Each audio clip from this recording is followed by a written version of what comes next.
मेरा गला बहुत सूख रहा है। मेरा भी गला सूख रहा है। कौन कौन बोला? कौन है? क्या चाहिए तुम्हें? क्यों परेशान कर रहे हो मैं? कौन है? खून चाहिए, तुम्हारी रगों में बहता हुआ गर्म खून।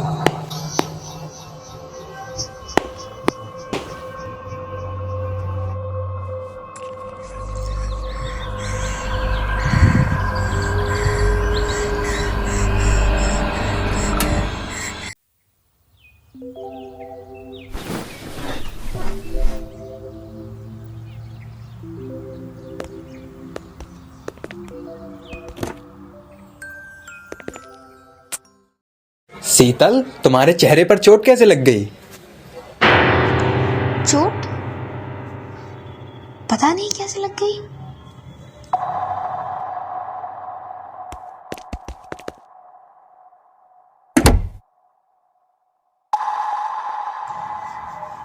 चोट तो मुझे सपने में लगी थी, पर ये हकीकत में कैसे हो गया पता नहीं, कुछ याद ही नहीं मुझे।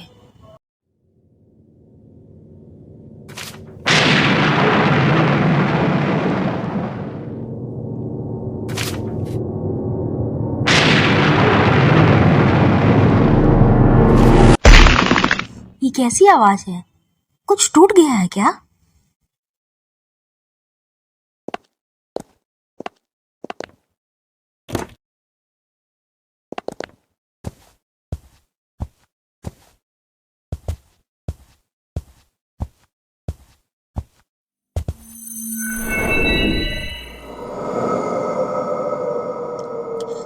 हे भगवान, ये सब क्या है और किसने किया ये सब?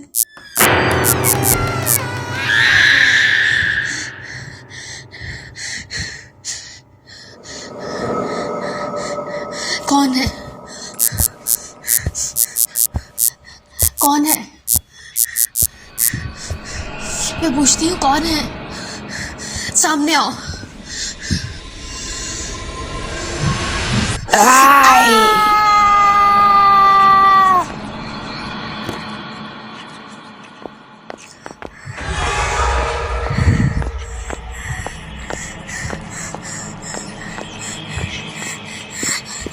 कोई तो मेरी मदद करो प्लीज।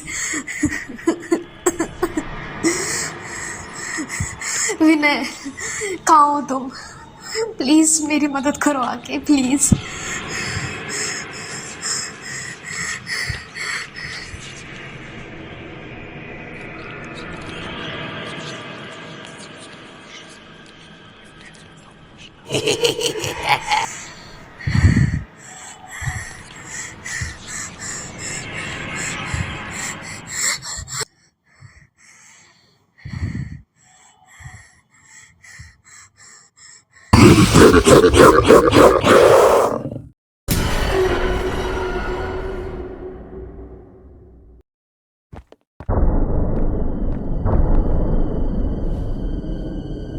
बताओ, तुमने अपनी बीवी को क्यों मारा?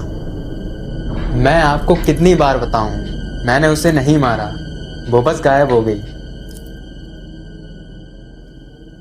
गायब हो गई? कैसे गायब हो गई? शुरू से बताओ मुझे, पूरी बात बताओ मुझे, पूरी बात। कल रात जब मैं ऑफिस से घर आया,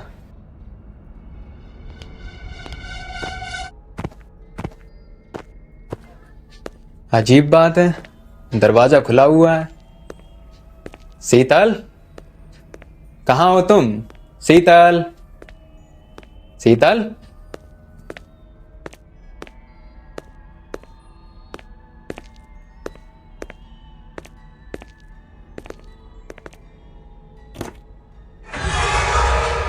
खून? हे भगवान, शीतल, कहाँ हो तुम? शीतल।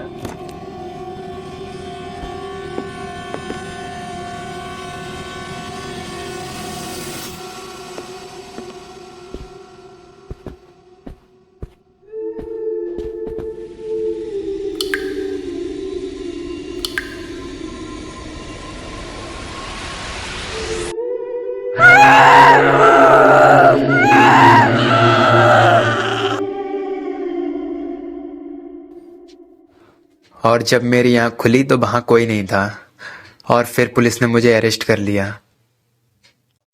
तो तुम्हारा कहना है कि तुम्हारी बीवी एक ज़ॉम्बी बन गई थी? क्या बात करते हो? यकीन कीजिए सर, मैंने उसका ऐसा रूप पहले कभी नहीं देखा। कुछ तो गड़बड़ हुआ है उसके साथ। हाँ सर, याद आया, वहाँ हमारे फोटो के नीचे एक मंत्र लिखा था। अब तो तुम्हारे घर जाकर ही पता चलेगा कि तुम कितना सच बोल रहे हो और कितना झूठ।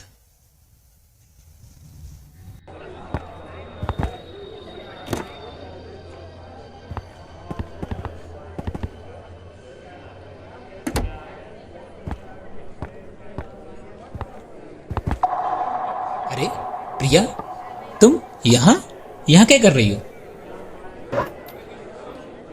बेबी, मेरी जो एक फ्रेंड है शीतल, वो मिसिंग है। उसी के बारे में यहाँ पता करने आई थी। फिर यहाँ आके देखा कि तुम उसके हस्बैंड से इन्वेस्टिगेट कर रहे हो। क्या हुआ उसे? तक की इन्वेस्टिगेशन से तो ऐसा लग रहा है कि वह मिसिंग है, लेकिन तुम रोहित की वाइफ को कैसे जानती हो? 6 महीने पहले मैं उससे एक लाइब्रेरी में मिली थी। तब से हम बहुत अच्छे दोस्त बन गए, लेकिन मुझे उसकी बहुत फिक्र हो रही है। कल से वो मेरा फोन भी नहीं उठा रही है। थोड़ी देर में हम उसके घर जाएंगे, शायद कुछ सुराग मिल जाए।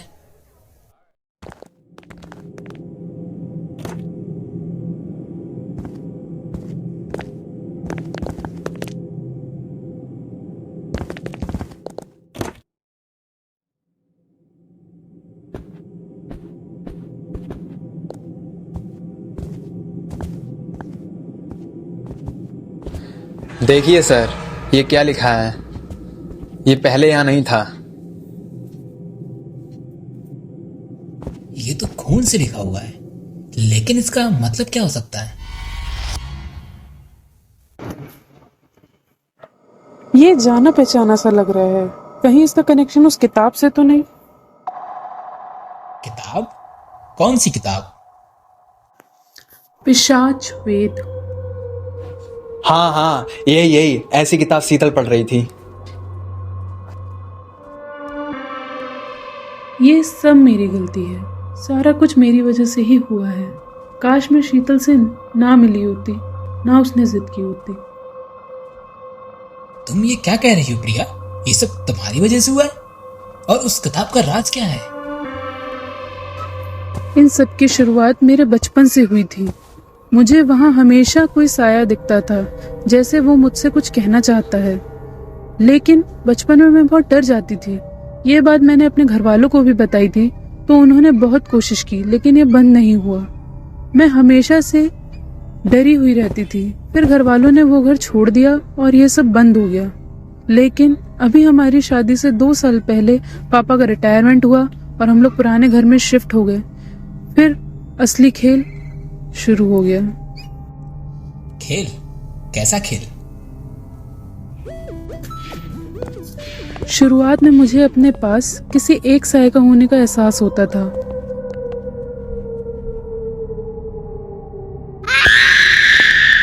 जैसे वो हमेशा मेरे साथ रहता हो। फिर एक अजीब सी घटना मेरे साथ शुरू हो गई। मेरे आसपास की चीजों की परछाई गायब होने लगी, जैसे कोई उन्हें चुरा रहा हो। ये कैसे मुमकिन हो सकता है कि सिर्फ तुम्हारी परछाई हो और तुम्हारे आसपास की परछाई गायब हो जाए? लेकिन ये सच है विनय। इस चीज को चेक करने के लिए मैं अपने घर से बाहर भी गई थी।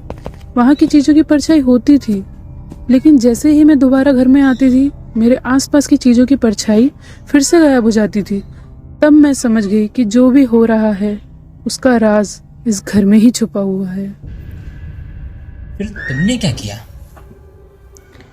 फिर मैंने अपने घर में अच्छी तरह से छानबीन की। फिर एक दिन छानबीन के दौरान जब मैं बेसमेंट के पास थी, तो मैंने देखा कि सिर्फ उसी हिस्से में परछाई गायब नहीं हो रही है। वहाँ मेरे आसपास की हर चीज़ की परछाई जैसी की तैसी थी। अचानक से सामने की दीवार से एक आवाज़ मेरे कानों में आई, जैसे कि वह मुझे बुला रही हो। फिर मैंने जैसे ही उस दीवार पर हाथ रखा, वह एक झटके के साथ टूट गई और सामने का नज़ारा दिल दहला देने वाला था।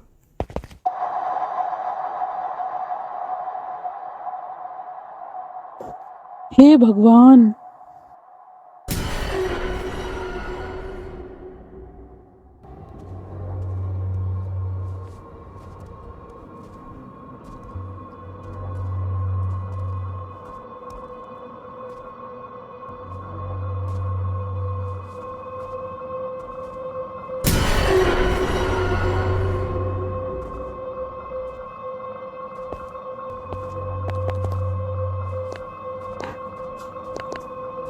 पापा, मैंने तो बस इस दीवार को हाथ लगाया और ये बस टूट गई।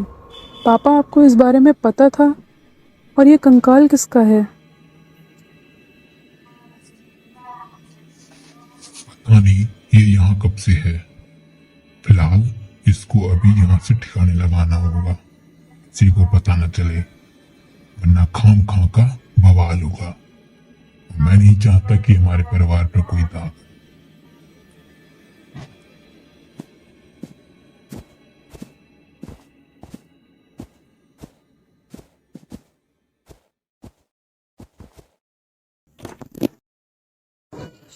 और हमने उसे अपने गार्डन में दफना दिया। और उस किताब का क्या किया तुमने? वो किताब नहीं, एक डायरी थी। किसकी? मेरे परदादा की। यह बात सन 1965 की है। मेरे परदादा नवाबगंज से बहुत बड़े जमींदार थे।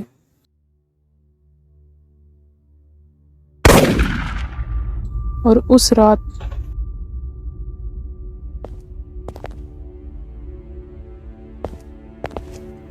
जमींदार साहब, अगर यह अनुष्ठान पूरा हो गया तो आपकी बीवी को दोबारा जिंदा कर सकते हैं।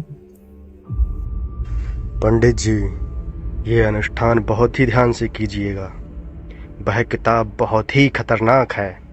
मैं नहीं चाहता कि किसी की जान जाए। चिंता मत कीजिए जमींदार साहब, मैंने बाहर से महान विद्वान बुलाए हैं।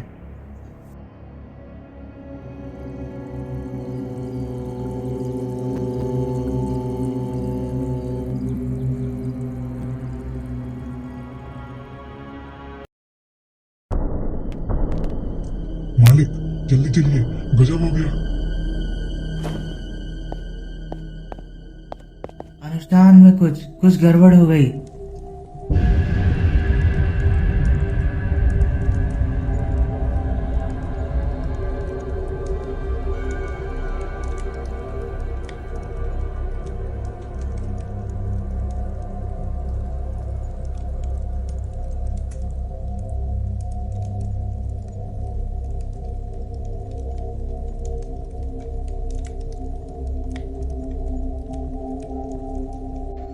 सब कुछ ही रोक दो आप।